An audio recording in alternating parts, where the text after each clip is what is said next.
Pandora and other streaming music services are facing increased competition in the online music world as Sony launches its own streaming service. Sony is teaming up with major record labels to cut out the middlemen and have more control over revenue. Sony is also entering the video-on-demand field with its own premium video service. For more on these initiatives, we're joined by Tim Schaaff, president of Sony Network Entertainment. He also spent 15 years working at Apple. Welcome to Bloomberg West. Hi, Emily. Great to be here. So, first of all, this unlimited music service. When I first heard about this, I thought, what a great idea. Why didn't you guys do this sooner?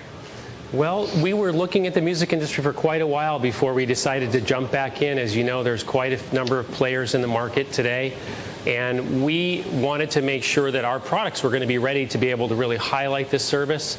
We had just completed an initiative to take our products onto the network over the last couple of years. And so most of the product line is now network connectable, which means it's a great place for us to be able to bring our own services to life so that we can show customers what we really are aspiring to. So who do you see as your main competitors? I mean, iTunes obviously has the digital download music market cornered. Are you going to be a competitor to Apple? Well, here's the way we look at it. There are literally hundreds of different service providers around the world providing music services today.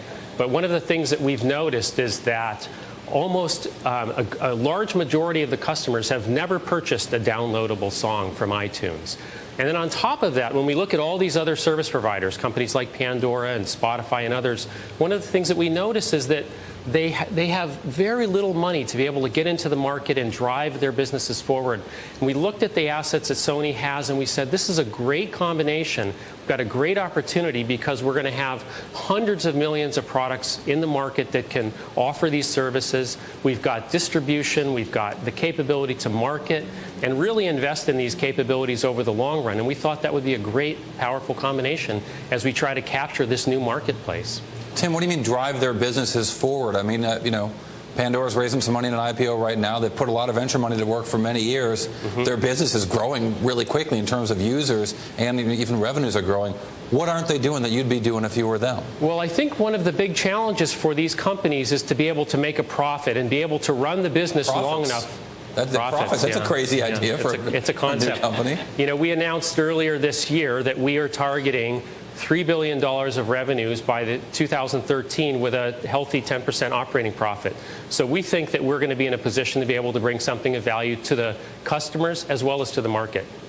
And very different in the way that you guys have got a hardware component to your offering. I mean, I've got Sony stuff in my house. I've got a Sony Blu-ray disc player that's got Sony music stuff on it that I wouldn't have bought for the Sony music stuff. No offense, but it's there in the hardware. That's also got to be a disadvantage, too, because of the disparate way Sony works. How do you work your way through that?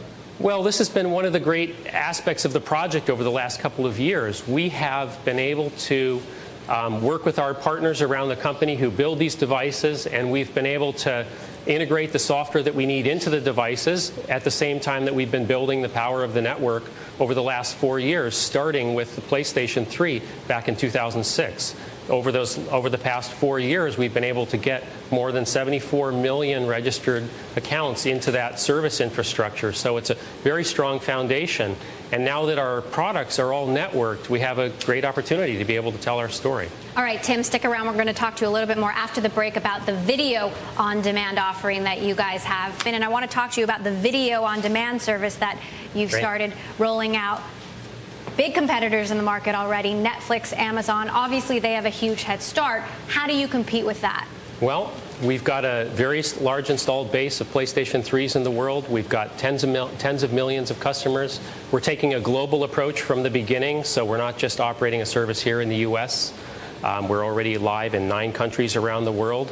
And unlike some of the other service providers, we're focused on new content. So it's not about the reruns, it's about the new stuff. So we're working with the studios and other publishers to bring the most current, most up-to-date new releases to the market, and we think that's what consumers are looking for. But to be clear, this video is only available on Sony devices, right? Today they're available on Sony devices, and any PC as well can run the software that will allow you to access that, and over time we'll make it available on a wide range of mobile products as well. So what about Walmart's service, Vudu? It's kind of been a dark horse here. It's available on a range of different devices. Including Sony devices. Are they a big competitor for you? Well, it's an interesting dynamic because my business is two pieces. We build and operate our own services, but we also work with all of these companies to bring their services to life on our products. So we're the ones working with Vudu and working with Netflix. It's a tension, but it's a natural part of doing business, and I think it's going to be a great way to bring new consumers to the products, both for our service as well as for our devices. So we're excited about it. Tim, what's the metric that governs or is going to govern these deals that, you know, Netflix and Vudu and Amazon and Apple are all trying to strike? Is it a per rental cost, or per rental value, I should say, of content? And is that about $1? Well, I mean, the reality is the content pricing is set by the studios independently, and it varies widely depending on which content you're talking about. If you're talking about catalog content, you can get deals the way Netflix did, where you're acquiring a big collection of content at one time. They pay a single price. That's the Starz deal. That's essentially the Starz deal. And that deal is hated throughout all of Hollywood right now, well, right? there may be some changes. I don't know. We'll see what happens. But the new content is priced on a sort of per unit basis, if you will, and anybody can get those licenses if they've got the right, the right kinds of devices and content protection schemes available. So it's a very competitive marketplace, and I think the models are going to be changing a lot in the years to come because we're exploring what is the right combination for consumers. Yeah, well, I mean, it's clear that Netflix has got, they spent a ton on marketing, and they've gathered all those subscribers, but it's clear that the consumers seem to sort of like the monthly charge, whether it's an HBO fee on your cable bill or a Netflix monthly charge, but the studios want to charge on a per unit basis like Apple and Amazon.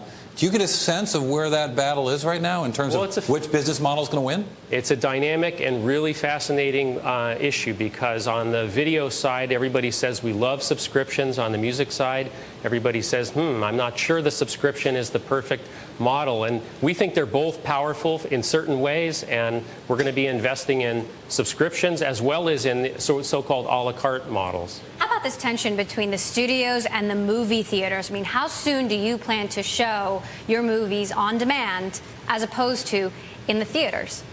Well, clearly customers are excited about being able to get that content online as soon as possible, and we're working with a wide range of studios to be able to make that possible. But I think there's going to be enough tension in this ecosystem here for a while so that it's going to take time, it's going to be a process, and we're going to get there step by step. The theaters, some of them, are saying they're not going to run the movies at all. I mean, are you willing to make that compromise? Well, I think the issue here for the theaters is they're looking for how do they protect their business model. It's no different than any other established business that sees change coming. I don't think we have to directly get involved in that, but I think we're going to be playing a part to try to move the bar. Customers would like to get that content sooner. We offer the content as soon as we can get our hands on it, and it's definitely going to make a big change in the way the industry is evolving. And I still think the theaters have a big role to play, but I think things are changing. All right. Technology, the change is undeniable. Tim Schaaff, thanks so much for joining us, Thank you, Emily. President of Sony Network Entertainment. Great to have you.